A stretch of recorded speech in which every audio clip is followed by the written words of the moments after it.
Hello everyone and welcome to another Throne and Liberty video.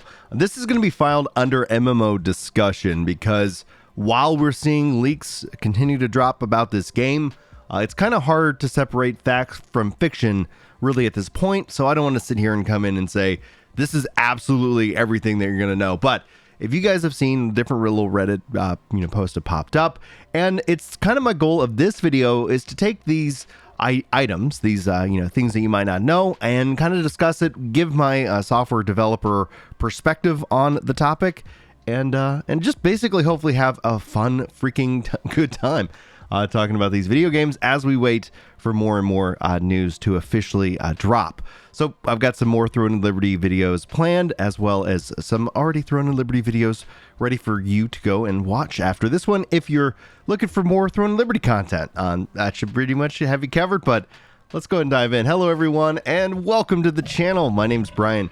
If you're new around here, I'm a software engineer by trade. I'm a gamer because it's freaking awesome, and I'm also a dad because I've cloned myself successfully a couple of times. That's all really you need to know about me, but let's go ahead and dive into the content. First things first, it starts to talk about skins have rarity levels and are separated by type: combat skins, ground transformations, flying transformations, and social skins. All skins except for social ones grant character stats. Skins have levels and an enhancing system. My love of the MMO, my love of the RPG is all in leveling and putting an experience into a wide range of things. I think my view of what the MMOs are tends to rub a lot of the new modern, when I say modern, it's so funny because it's like, hey, it's 20 years old modern. Some more of the, in a way, if you think about MMOs as a tree, if you're branching off of WoW, or if you're branching off of, I don't know, Ultima or EverQuest, etc., you have different perspectives of what the genre should hold. And so when they're talking about skins, in this case, the skins is a modern concept in terms of what we see with modern games. Battle Royales to be the best example, because I think we've all experienced them, whether you like them or don't like them, doesn't matter. When I talk about them, that should be fairly regular, or at least understood. And to be able to put experience into those, that's the thing about them that's always kind of been so boring to me, is this fashion is the true end game mindset that we've seen the MMOs really start to adopt. And like, I'm not going to judge you for liking fashion, but I like to put pointless points, experience points into things. I don't know why. Like, I'm definitely like a, if I was a miner, I'd just be chipping away ever so slowly at these things, because for some reason I find that very relaxing, fun, and engaging to go on those massive grinds. And so on that note, like that's just how I feel about that. I don't see anything to be concerned about there, but I'm sure that as we get into it, as we start to learn more about monetization systems and more, I'm sure there'll be lots of MMO discussions to have in that regards. Now it talks about, and I'm going to butcher some of these words because I guess one other fact I should let people know who are new, I'm massively dyslexic, and that makes it for ideally a more entertaining experience. But I do know some people get frustrated on how I pronounce certain words, and I love everybody in this case. So whether you like how I speak or not, I do apologize, and at the same time hope you get a good chuckle out of it regardless. Gigalithrologies are small islands that randomly appear on the map, lasting for 30 minutes to help access hidden areas that are typically inaccessible, such as specific or special dungeons. Keep in mind that dungeons won't always be active, and some will only be active after a series of conditions are met. I absolutely freaking like this. I love this. I like how things change. I like how there's variety. I do think this will lead to people ranting and raging online, because that is what the internet can be really good at, in terms of because the thing about it, right? We all have different obligations and requirements. One of the things that I tend to opt out of is scheduled content, meaning like if I'm going, oh, Brian, we need you here at, 8 o'clock, PM, Monday, Wednesday, Friday. It's like, I would absolutely adore to be there. I would love to be there. Do I have the capability of being there? Probably not right now. So meaning we all have different life decisions. Some of you might be working late. Some of you might have a family. Some of you might have other obligations. And sometimes things pop up and happen. So scheduling tends to be something that I end up being not really a part of. Like if I'm there, I'm all in, but don't count on me. And that's just where my life is. And you don't have to adhere to my schedule. And I would very much like to be a part of it, but there we are, right? That being said, like, I like that things change. I like that things aren't always active. And I've been looking forward to that making a return into what I think the MMO is. I think we've seen MMOs really shift into overly accessible hyper convenience. And what makes that worse is when that hyper convenience is also then monetized in that regards. And we've seen that happen heavily in the mobile space, but that opens up a whole can of worms in and of itself. This has me excited. Same thing with Ashes is kind of promoted. Like, things won't always be the same. Things won't always be accessible. You're going to see people who do the math. You're going to get the meta worshipers out there, etc., who are going to try and define that. That's going to lead to conversation online. And honestly, that's really, in my mind, good marketing. Whether people are, happy or frustrated, if they're not the worst case scenario is people aren't talking about the game. But I like that. I like how weather's going to have an impact. I like how things aren't always, up and available. And when they do happen, that might drive you to go do it or might have a whole other effect on it. And so one of the things I think I'm really looking forward to is seeing how that alone, what we just shared, focuses on the asynchronous multiplayer. All right. Day and night cycles and weather will also directly affect these dungeons. For example, Gladios's Abyss, the dungeon, will only open for 30 minutes during the day and after it has rained. And I want to say and clarify, when they say during the day, this is probably weather day in game, not real world. Just to clarify for anybody out there who might be confused by that. And after it's rained, obviously in game, not like they're tracking your local weather. Thank goodness, that'd be creepy as hell. If you manage to enter before the time runs out, you can stay inside as long as you want. The day-night cycle lasts a total of 5 hours, with 4 hours for the daytime and 1 hour for the nighttime. So the dungeon in and of itself, and when we talk about 4 hours for the daytime, this is where they're now talking about the real world cycle of a day in the game. So roughly every 4 hours you can get in the dungeon only after it's rained. And so that's cool, like, because then you could put some interesting resources in there, and that makes that something where it's, like you almost see in chat, it's happening. You got to go run and do that. They say enemies change based off of the whether it is day or night, and there will be mobs or farmable items available only at night, giving you 1 hour to obtain them. With 5-hour cycles, the nighttime schedule will change daily. And so that's going to be really cool to see how that has an impact, especially on items and farms. We saw something like this in Final Fantasy 11, where certain shops were only available to sell certain items. And that adds a lot of value to that. That's a really interesting way of kind of handling scarcity, as opposed to just pure RNG drops, where it's like, yeah, you can get it, but it's only available during these windows. And thus that does put a natural digital scarcity in place, which is going to help the in-game economics there. All right, so next we got changes in enemies based off the weather. World bosses will change completely depending on the weather. These changes are usually observed in the terrain, altering the mechanics entirely. Plant type enemies and our other examples of those will change with the weather, and for instance, they will grow and become stronger after the rain. This is really getting really cool. And then also factoring this into the weapons. Weapon skills change based off the day and night. For example, the dagger ability Venom Blood will increase the duration of its poison by 20% during the day, and at night it will lose the effect of the increased damage by 20%. So we've seen this in some of the leaked tooltips and screenshots, so this feels very real to me. What's going to be interesting to see in terms of this, because when you get in that mid-max, it's like you might have best in slot for the nighttime weapon or something like that, or best in slot for this period of time. And so as long as it makes it easy to swap between things, because there are going to be the players who want to be absolutely as efficient as possible, that will be fine. But if it ends up being such a pain point, you wonder if all of a sudden you start to disincentivize a certain style of play during a particular time during the day. And maybe that's maybe that is enhanced for PvP. So at night PvP is way more incentivized, and then you can kind of see that, ebbing and flowing in a very interesting way. World bosses and event bosses last for a maximum of 40 minutes. Skills have levels, ranks from common to legendary, and enhancements like L2, lineage 2 in this case. Events are ranked, and 90% of them have active PvP. I think this is going to be really interesting to see how Lazy Peon reacts. Lazy Peon has talked about wanting this. So his dreams for what MMOs could be unfulfilled for a long time. And here we are now in 2023, and maybe this is kind of what he's referring to. I kind of always wonder, because as somebody who likes these kind of systems, I know that it isn't necessarily the majority. And the counterpoint that when I make that point is that PvP players just haven't had a good game.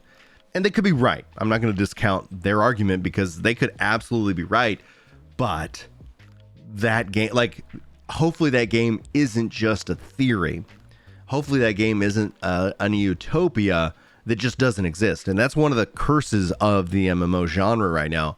When I listen to a lot of the other commentators, not going to call them out by name, I've talked to a lot of them on the podcast, which if you guys are part of that, I posted here in video form and everywhere else in audio form. So be sure to subscribe to Epic Loot Radio. All the links in the description, all that good stuff. But we've talked to them like many different times. And while we'll sometimes agree to disagree, I do feel like a lot of that is a lot of MMO reviews are reviewed against the idea of what an MMO could or should be, but just is not capable of due to technological and market and economic reasons. But that doesn't kill the dream. Like, everybody's got the dream. And if you guys want to know more about that, we can always have a deeper conversation in a future video. So just sound off below, let me know. All right, now let's continue on. Drops from these world bosses with active PvP depend on the damage you deal. It's unknown how this will work for the healers. The minimum number of obtainable drops is 1, and the maximum is 5. So that's going to be very interesting, and see how it also affects with PvP. Now, they get into auto potions. This game will feature an auto potion system managed by the game's mini pet. It has a 6-second cooldown, and the amount of healing depends on the quality of the potion your pet carries. I could see that as we get into the global version, the Amazon version, some of these changes might be very different from how it is in Korea. Not that it is nothing wrong with an auto pet, but we've seen how with pets or auto pets or these kind of things, that could be a paid feature in Korea, while here in the US, it could just be a part of the base game. And so we'll have to wait and see how this kind of shakes out on of its own. I don't have any problem with auto potions. Actually, one of the things I like is that when it comes down to perks and more, like, let me build out my character for things that maybe I like, right? Like, I wouldn't mind, somebody using, like, having the game use a potion on me, but let me spec that out. Let me make it as a choice as opposed to having to pick A, B, or C. But again, that's just where I come from. I like to have lots of build variety, which I'm told doesn't exist. It's an illusion, but I believe it does. Let's get out of the math and into the realm of fantasy, shall we? And like Brian believes it, therefore, for him, it is true. All right. Regarding this, upon killing a player, you can also now pay to taunt them. The cost is 10K a dia, and it can be done once per hour. This will increase your negative karma. We've seen talks of this system, this kind of, justice kind of based system in place. We don't know how yet it will ultimately function with the game's PvE and PvP, but we'll have to wait and see. Now, flight transformations don't actually fly, but rather glide. I like that. It's not possible to fly upwards with them. Great. Instead, there are certain air currents throughout the map that allow you to ascend slightly. However, there's a height limit to how high you can go, and transformations have a sprint feature. They typically have bounded at the shift key and an energy bar that depletes, and you replenish its use. I am actually all in on gliding, not so much on flying. I think we've seen flying have a more negative impact on the game, where you can just kind of take off to the sky and not see anybody, and then complain that you never see anybody anymore because they're not on the ground. They're not running around. They're safe. There's nothing to be afraid of. And so honestly, like, gliding though, freaking cool. Get to a high point, jump off, gives you lots of different, traversal options. And as a player who, is maybe on the ground doing something, to see people kind of gliding into a direction, it's always inviting. What is going on in that direction? I think that's something I would love to see MMOs really embrace, is the open world. And that's something Throne and Liberty is seeming to do as well. So I'm excited to see that in action for sure. The game's inventory system is also weight-based. Much like New World, nodes exist for war clans. There are many PvP zones that generate resources for these clans.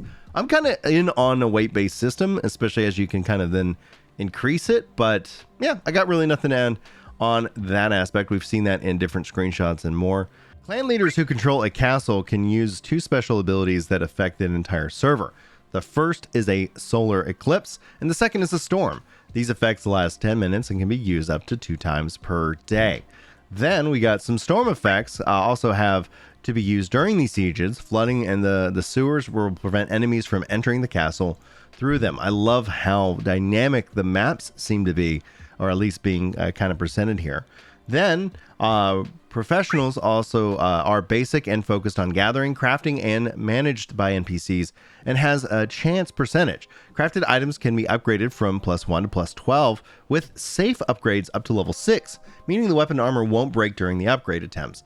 And that to that level, archers must purchase arrows, which come in varieties of rarities and weights, and there will be scrolls for skin changes and attack speed potions. Love this. I love when there's ammo. I know that we've seen the games, they all kind of just drop it. They're like, all right. Like, and I think New World has done it really well in terms of, like, you have ammo that is essentially enhancing, but if you run out of that, you can still fire your weapon, so you're not necessarily at a complete loss. And people talk about the range tax. There's a tax on every class, and there should be a cost to playing every class. If you're on the front line, yeah, you don't have an ammo cost, but you probably have a gear repair cost. And those all should roughly kind of even out. Having a demand, a suck, some kind of pull on the currency of the game also then generates value to every other facet of it. And if you're thinking MMO, it's like all these various systems at work, at play, to kind of enhance it. It might take away, might make it feel like, yeah, you got to go make some money so you can buy some arrows because you want to play the ranged class. I think that's a good thing. I think we've gone away and we made it so easy, so accessible. We've lost a kind of a part of what I think its identity is. And so the MMO genre in and of itself is massively fractured. All right. In PvP, you'll have a list of nearby players on the right side of the screen, marked if they hit you, giving you the option to counterattack. Siege Golem transformations last 10 minutes, and you have 3 unique abilities. Interestingly, special potions can be used for golems. You'll lose 5% of your experience on death. If they've added in an experience loss and a penalty on death, wow, that would be amazing. Because outside of just money cost, now I wouldn't advocate for the level down aspect, but just a little bit of negative progress. Nothing too punishing, but punishing enough to know that you don't want to die. That has you rethink your objectives. That means, like, when there's a cost to you, you change how you play, right? The one thing in the real world, you're not going to go walk up to your neighbor and just punch him in the face, because there are and will be negative repercussions to you. So same kind of thing. This will have an impact on how people feel. And it also has the ability to essentially draw in some empathy from other players. Oh no, I'm sorry, I messed up and you paid the price. I'm so sorry. Also, people are going to be dicks because guess what? That's who they are at some point. All right. There will also be an auto move to certain facilities and an auto skills. Not all the skills will have the automatic option. Grappling hooks for climbing and movement are not free. Locations have fixed points for attaching them. You cannot scale any structure with them. There is a soul shot system for all weapons with limit and weights. Some abilities or weapons consume more than 1 soul shot per attack skill. Regarding auto move, it'll be interesting to see how that fully plays out. One of the things I think that we should account for is also accessibility for a lot of different players. You might have hand dexterity issues, movement issues, mobility, all that stuff, and being able to open it up. Now, if the game is a full like auto system where it just kind of plays itself for you, that's going to be interesting to see how that's received. And I know a lot of people are personally afraid of that because there are games that do that you just kind of auto play themselves. And it's interesting. Honestly, it is. Like, we will dive into that more once we can kind of go hands on. I could see those systems being in place, especially for like making the game more accessible for certain players. But if it makes them way more efficient, then it's going to be mandatory. Like, you just turn it on and don't worry about it. All right. Autoplay assisted combat, Control R. Assisted combat features a panel for displaying experience gain, gold earned, session duration, and additional settings. It's limited to auto attacks and skills comparable with the system. It's not compatible with counterattacks, dodges, parries, and auto heals, etc. So with an auto play system in place, like with auto move, I could see this being something that's opened up and very accessible. Also getting people to, in a way, maybe not necessarily need to bot. As a free-to-play game, we know that's going to be a thing, but if they kind of take into account some of the reasons why, it's going to be interesting. Whether that is a positive, a negative, just rumor, maybe they cut it for the Western version, all of this has remained to be seen. Now, if you guys want to jump into the full thread of this, you guys can check the link in the description. Sound off in the comments below your thoughts. And I'm working on some bigger videos, especially as y'all's thoughts on how it goes free to play. So much more coming here to the channel. And I do appreciate you guys for hanging out for this video. So much more to come in the future. Can't wait to share with you all that is on these upcoming games, especially this year. If you guys are looking for more content, check the channel page. Check the other channels for the breakouts. And I wish you guys all the very best. Thanks for being here with me. Hopefully I'll see you in the next video. But until then, take care.